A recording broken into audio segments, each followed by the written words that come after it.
Okay guys, good afternoon. When we're ready to get underway, we'll start with Rob from Sky Sports News. Hey Tyrone, good to see you. Thank you. That's loud, this. Let's just wait for everybody to put their bits up.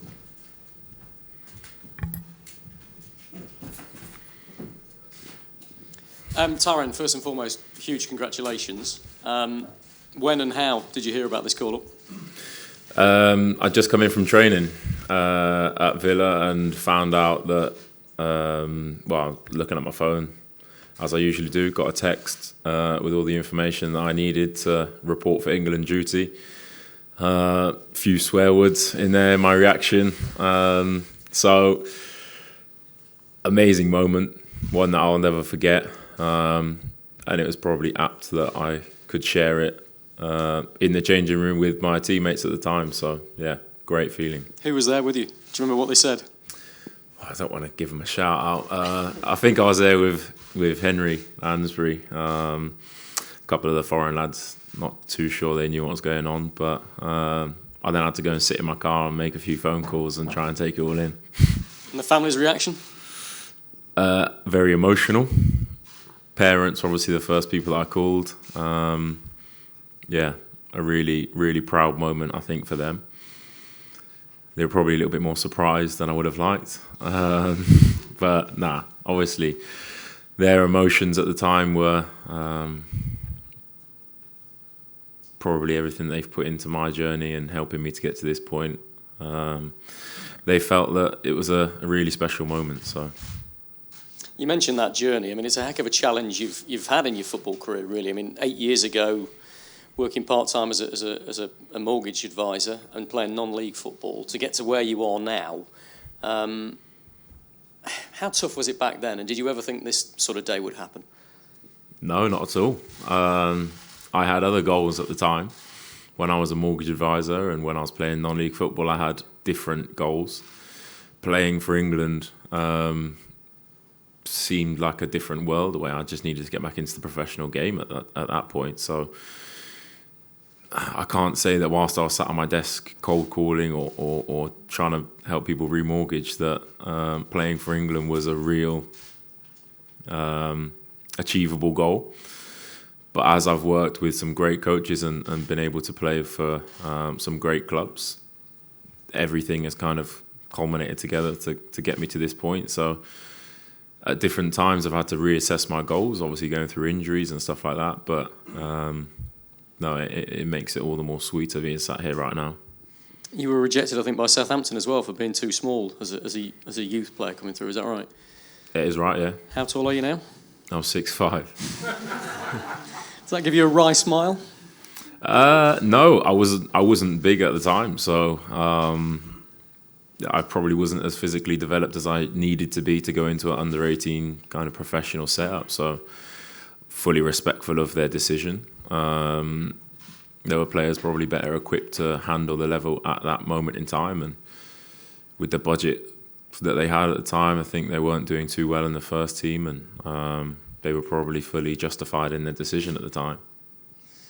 I wanted to ask you as well about some tough times you had growing up, where I read that you and the family spent some time in a homeless shelter as well. And I know you've done a lot of charity work, shall we say, with disadvantaged people in society ever since. But do you think that's helped shape the person you are today, never mind the player you are today? Yeah, absolutely. I think in moments of difficulty, there's always positives you can take from them and lessons that you can learn from any experience that you go through. So everything that I experienced growing up, a lot of people would have gone through different backgrounds and kind of upbringings, but it's definitely given me a ability to empathise with other people, maybe outside of the game, or people that aren't as fortunate as me. So not that I feel it's my duty, but I really enjoy being able to kind of lend a hand and give back to people that are in situations that I was not too far away from at a certain point in my life. So I think as footballers we are in the public eye, and we are role models to kids growing up. So I think we have to try and do all we can to help out and give back where we can. This England squad's done a lot of that. You look at some of the guys that have spoken out on racism. You look at Raheem Sterling and Danny Rose, who've spoken very openly about difficult times in their upbringing. It feels like there's a new openness, doesn't it? And you being a part of this England squad only adds to that. Yeah, I think that's an important thing for fans and everybody outside, or maybe not in direct contact with players, to be able to see that we are humans and we do have opinions. Sometimes people don't always agree with our opinions, but we do have opinions, and it's about speaking out at the right time, on the right topics, and kind of putting our message across in the right way. So I think everybody has their different opinions on different topics. Like you said, people have spoken out about racism, whether it be mental health or any topic that people feel strongly about. I think they should feel comfortable enough to kind of portray their personality. Let's talk about on the field. Gareth Southgate told us last week when he announced you in the squad that he'd watched you in the Championship and was very impressed, and you'd more than taken that on in the Premier League. And we were looking at the Opta stats, and you're leading the way in terms of blocks, clearances, and heading clearers, more than anybody else in this division for this season so far. Do you take a pride when you hear the England manager talking to you about that, and when you see those stats? I do, yeah. I would have liked a few more clean sheets to be a bit higher on those stats, but obviously that's my job as a defender, to clear the ball, head the ball, block it.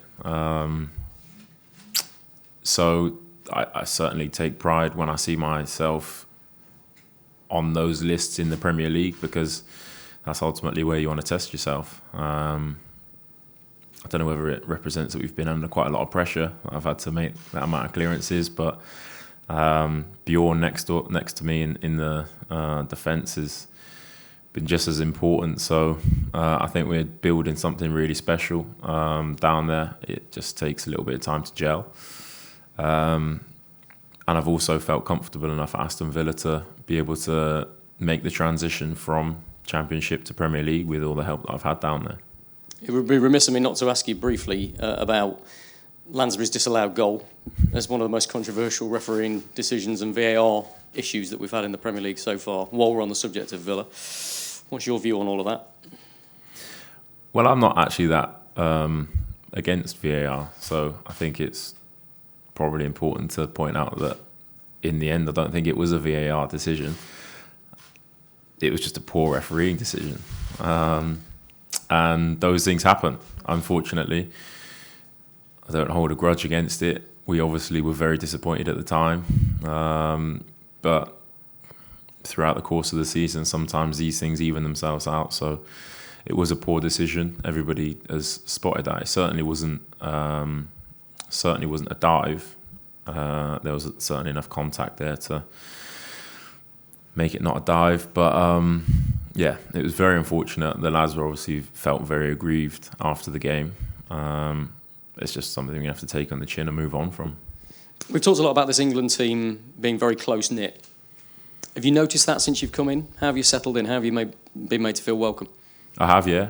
And I've been in a few different dressing rooms, and I've been the new person in a few different dressing rooms before, and this is just as easy to settle into. They're a really good, welcoming bunch.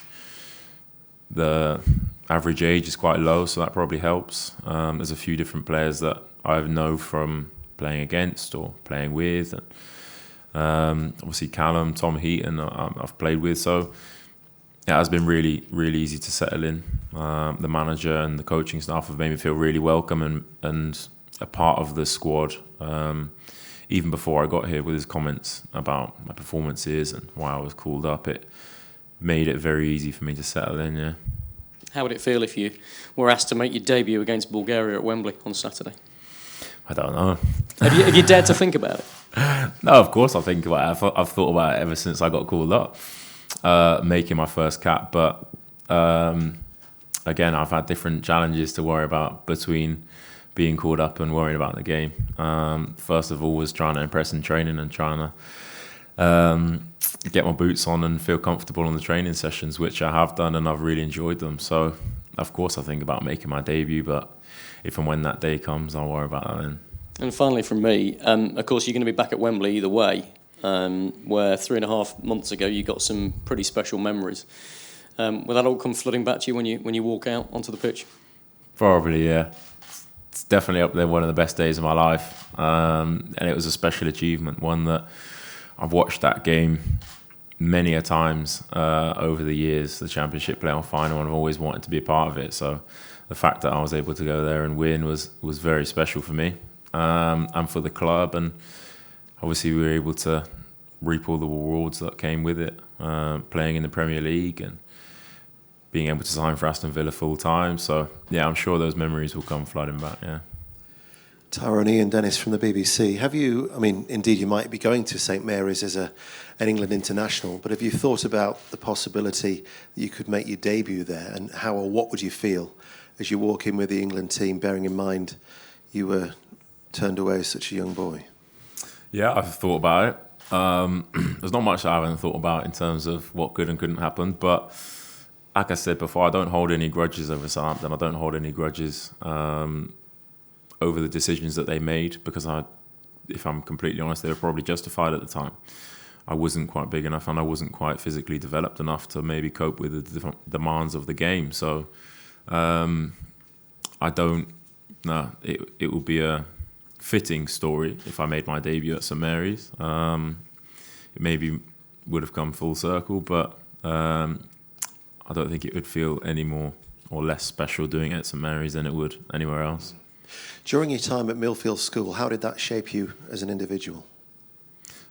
I couldn't speak highly enough of my time at Millfield, really. It was a really important time of my physical development and perhaps mental development, to step away from the professional game or the academy setup and kind of be able to develop away from perhaps the scrutiny of trying to get into an under-18s team or impress a first-team manager. It was a time of my footballing development where I could wait for my body to mature and maybe develop.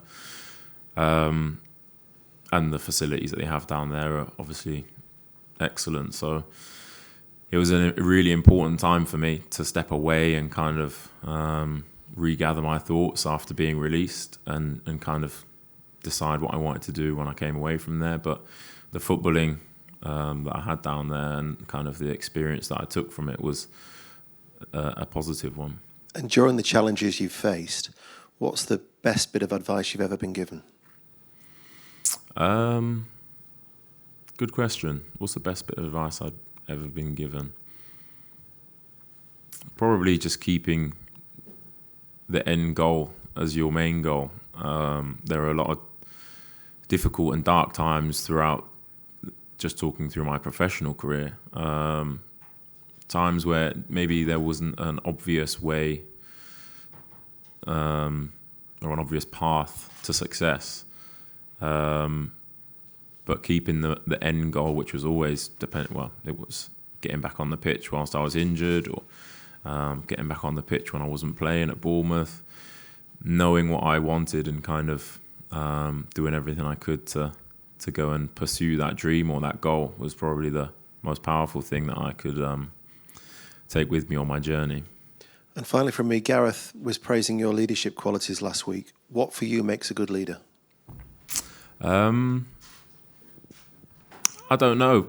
Obviously, everybody has different ideas of leadership. Some lead with their voice and some lead with their actions. I think, talking about Aston Villa, Jack's probably a great example of a player that leads with his actions. He's never scared to get on the ball and kind of get a grip of the game. I'm very much a talker and I leave everything on the pitch. So in terms of the organisation of the team is something that I feel comfortable doing. So for me, what makes a great leader is somebody that can organise and take control, perhaps when others wouldn't want to.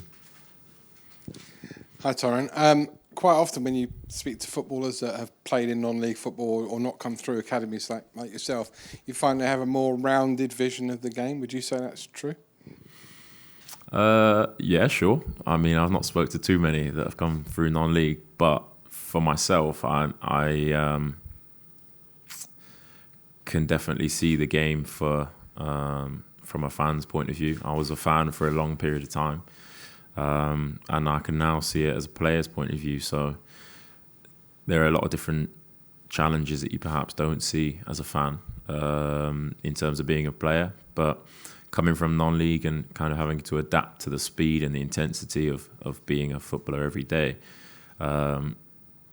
is one that is perhaps the biggest challenge for a non-league player. But everybody has their own story. Mine is just really special to me. You're still beaming, so you can tell what it means to you to be called up. Having never been called up at any level before by England, how did you think you might have missed the boat, or did you always believe that you would have this day whereby you get a phone call from the England manager to come and play for your country?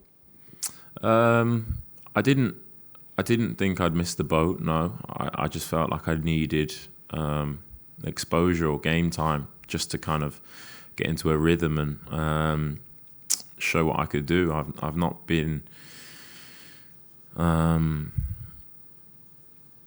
this situation before, so to be finally called up is obviously a very proud moment and a very proud moment for my family. But no, there was never a time when I thought I'd missed the boat. That the boat was going though. But no, to be sitting here today is obviously an extremely proud moment for me. I presume you've been inundated by your family for tickets for Saturday. No, quite a lot of them can't actually make it. Really? Oh, where are they? They got prior arrangements. They're not cancelling them? I know, it's incredible, isn't it? No, my family will be there. My family will be there for sure.